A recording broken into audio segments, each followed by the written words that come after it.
That's one of those topics we've been speaking on almost every episode, is that how adversity can, like, pull the community together, not only your immediate communities, but the CrossFit community at large. It's like this, united against a common enemy. And I think it's very apparent how that brings people together. And you probably have it fresh in your mind with the tornadoes that went through Cookeville, and now with the global pandemic of, people coming together in response to that crisis. Yeah. Well, it's a cool indication of, I guess, character in some sense, like if you're looking at an individual. But yeah, when you look at communities who come together, you mentioned the tornado was, they literally here in Cookeville, and obviously this was not fitness based, it was just people helping people. They had to turn away volunteers. They put out a public address and they were like, hey, thank you so much. But literally it was like, the Dane Cook where he's like, there was 1 million firefighters, and he's like, that's an exaggeration, shut up. Like, there were so many people that they were all running into each other, like there was just too many people. They had to ask for people to look for other ways to help. So that kind of thing is really uplifting for me. And I think that especially with this COVID-19 stuff, it's not harder to find if you're looking, but it's harder to find if you're just watching the news, because it's really focused on negative, and it's really focused on tragedies, scary stuff, go run and hide.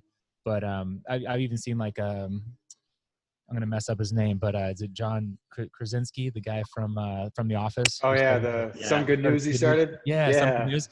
And stuff like that is it's really cool to see those. I'll watch every single episode of that, or, actively seek out some of the positive news coming out of this, because it's it'll bring tears to your eyes just seeing, like, on a daily basis happening, like small acts of human kindness in this kind of a tragedy. But yeah, and I think we're all partial to our own little communities. And so CrossFit for me is my community.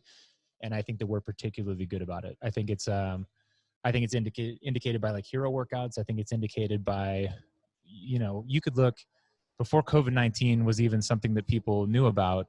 You could have looked any given weekend and seen a fundraiser that was going on for a family who was in need or had lost a loved one, or a gym member who had, name your ailment. You see this, like, it's almost just all over the place all the time with CrossFit. I think I've never gotten immune to it, but I think that we can sometimes lose sight of the fact that, like, we're uniquely good at that as well. Yeah, and that's kind of like the ultimate goal of training, and especially in the CrossFit methodology. It's like you are already prepared to face adversity, because that's kind of what you're doing every day in that community, in the WODs. Even if you don't have that mindset going in of, like, you're preparing for life, but that's really what you're doing at the end of the day.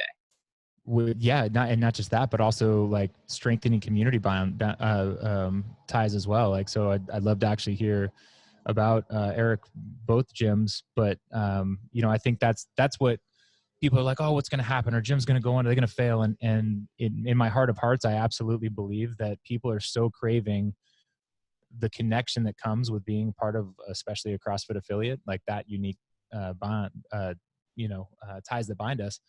That to your point, yes, we're harder to kill because we're more fit and we eat better, and you've got all the, your biometrics have gone in the right way because of the way that you live your life. But I also think that we're better suited for this kind of thing because of the social connections that we have as well.